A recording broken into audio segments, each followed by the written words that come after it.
indarrak plano inklinatuetan aztertzeko. Daukagu plano inklinatu bat bere angelua normalean ezaguna izan beharko dena. Normalean angelu hori ezaguna izango da.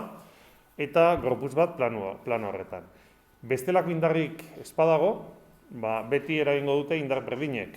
Hau da, zeintzuk izango dira? Lehenengoa, pisua. Hori beti egongo da. Bai? Pisua, nola adierazten dugu pisua? Adierazi behar dugu, beti bezala, vertikala, ezta? Honen erdian, vertikala adieraziko dugu. Hori izan daiteke pisua. Bizkat. Hor. Beste indar bat, momentuz pisua utziko dugu, bai? Gero, deskonposatzeko denbora daukagu. Beste indarrik, normala. Eta normala nola adierazi behar dugu? Plano inklinatu honekin perpendikularra. Orduan, esaten genuen planoak egiten duela, bai? Hau beste kolore batean egingo dut. Hau da, planoak egiten du. Egokia, hau da, horrela adieraztea, baina, esaten dugu, onartzen dela, hau mugitzea, eta hor, lurretik atera ordez, gorputzaren zentrutik ateratzea. Hortik. Horrela adieraz dezakegu. Baina berez, lurrak sortzen duenez, planotik atera beharko litzateke. Baina orain, ardatzak ipintzeko eta errezago.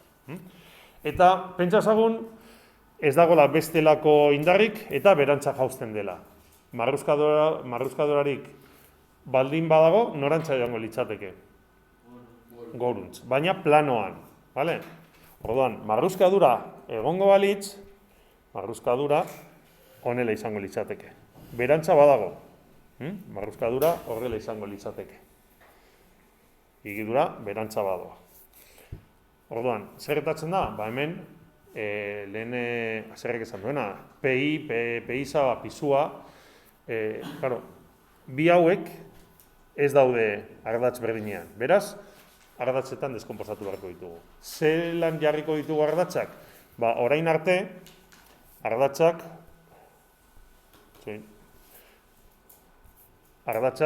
honela ipini ditugu, ezta? Hau bat eta hau bestea, honela jarri ditugu. Baina, kasu honetan, komenigarriagoa da, honela ipini ordez, honela, hau da, planoarekin, ardatza planoarekin paralelo ipintzea eta ardatza perpendikularra. Eta orduan, hau izango litzateke beraz, hau ardatza eta hau ardatza. Komenigarriagoa da horrela egitea. Zergatik, horrela, normala, horrela ez ditugu idatzi, indar normala eta marruzkadura indarra, biak ardatzetan egongo dira. Indar bat egiten badugu gorantza edo berantza, baita ardatzean egongo da. Eta orduan, bakarrik deskonposatu beharko genuke, pisua. Gainera, igidura baldin badago, ardatzean gertatuko da igidura hori. Beraz, hor ere, abiadura eta zelerazioa eta erdiek guztiak ardatzean egongo lirateke. Komenigarriagoa da, ardatzak hemen dauden moduan adieraztea, eta ez beti bezala horizontal eta vertikalak. Kasu honetan, pizkat mugitu ditugu, eta orduan, zer eukiko genuke? Pisua da ardatzetatik kanpo dagoena, eta horregatik lehen hasierrek esaten zuena. Pisua da normalean deskonposatuko duguna. Orduan, pisua deskonposatzean, vektore hau lortuko ditugu. Bat izango da, normalarekin ardatz berdinean datorrena,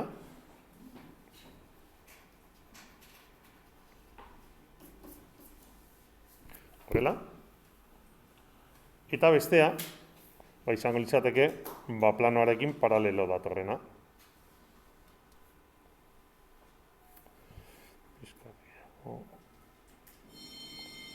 Horrela gutxi gora erabiak, hauek izango lirateke. Baina deskonposatzeko angeloa behar da. Hau da, PIza hau dela, eta pi iardatzean dagoena hau dela, hauek deskonposatzeko, hauek lortzeko, P isa eta P angelu batekin doaz. P eta P eta sinu eta kosinu, ezta? Bueno, zein da hemen importantea den angelua? Planoaren angelu hau. Hori da importantea dena. Zergatik, hau, honen inklinazioa handitzen badugu, hauek ere, osagaiak ere aldatuko dira. Hau da, inklinazioa horizontala bada, ja ez dago, P isa ez da egongo, bakarrik PI. Hau, gero eta handiago izan, P isa handiago izango da, eta hau, gero eta txikiago izan, P isa txikiago izango da. Beraz, angelu hau, importantea da. Non daukago angelu hori? Hemen, deskonposatzeko. Angelu hori, hauze da. Hau da angelu hori. Inklinazio angelu hori, hauze da. P eta P-ren artean dagoena. Errepikatu egiten da, angelua hortze. Ados? Bueno, beraz, orain, kalkulo hauek egiteko, P isa zein da, sinu edo kosinu, angelu horrekin. P isa. Bai? P isa, P isa hau da, sinu, hombre, kosinua da beti albokoa, ez? Kosinua albokoa, albokoa hau da, albokoa kosinu, angeluaren albokoa, alboko kartetoa kosinu, Pi kasu honetan. Eta kontrako alboa, hauze, kontrako katetoa, P isa, sinua, hemen egongo litzateke. Vale? Beraz, beti isa ardatzekoa ez da kosinu izango, eta beti ez da sinu izango. Hau da, nik hartzen badut,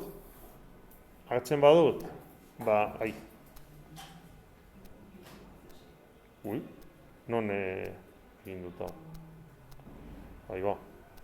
Bueno, hemen nago, ez da? Vale. Zein, momentu bat, Hau da, hemen badaukagu angelua, hau da kosinu, eta hau da sinu.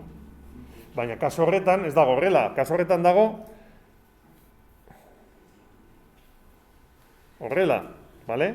Hau da angelua, beraz, hau da, parkatu, horrela ez, dago honela. Bale? Eta hemen angelu zuzena. Hau da, angelua, hau da kosinu, eta hau da sinu. Bale? Beraz, aldatu egiten da kasu honetan. Beraz, kontuz horrekin, Beraz, P isa kasu honetan sinua izango da, eta Pi kosinu. Vale. Eta orduan nola landuko dugu honelako ariketa bat? Klaro, kasu honetan, normala zeren berdina izango da, hemen dagoena irudi honekin. P-iren berdina izango da. Ez da pisuaren berdina, baizik eta P-iren berdina. Eta marruzkadura, normalarekin doanez, P-irekin joango da. Pentsa ezagun, guk hemen, azelerazioa kalkulatzeko, igiduraren alde positibo hartuko dugu.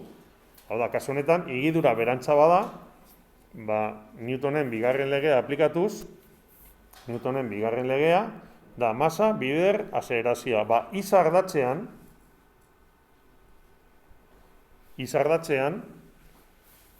zenbat indar ditugu? P isa eta marruzkadura. P isa eta marruzkadura badira, P isa positibo, ken marruzkadura beti negatibo moduan erriko dugu, horregatik beti igiduraren alde positibo ipiniko dugu, eta marruzkadura beti jango da horren kontra, Eta hau izango da masa bider azelerazioa. Beste indar bat ipintzen badiogu, pentsa ezagun indar txiki bat egiten diogula gorantza. Txikia, hau da, baina ez duela gorantza eramaten. Frenatu egiten du, baina ez duela gorantza eramaten. Adibidez, hemen beste indartxo bat, txiki bat. bai? Eta honi deituko diot, F. F bat. Nola litzateke kasu honetan? Izango litzateke, P isa, ken marruzkadura, eta ken bestea ere, bai? Masa birazia, zergatik? Hemen fijatu behar gara, zenbat indar daude? Berantza, bat, gorantza, bat eta bi. Hau positibo ipini badut, beste biak negatiboak. Eta esaten badigute, azelerazio hori gabe jausten da, hau da, abiadura konstantarekin. Hemen zer aldatzen da, azelerazio horik ez dagoela, beraz hau berdin zero. Bai? Edo esaten digute, gorantza eramaten dugu. Zer gertatuko litzateke orain gorantza eramaten badugu? Marruzkadura aldatuko litzateke, eta marruzkadura berantz joango litzateke. Bai? Hemen irudian ez dugu ingo, baina, klaro, hau nahiko handia baldin bada, hori, hau handitzen badugu, indar hori horrelakoa bada, zer gertatuko da, marruzkadura hau, ezin dut hartu, marruzkadura sortuko litzateke, hemen, berantza, bai, orain ikusten da, marruzkadura berantza izango litzateke. Bale?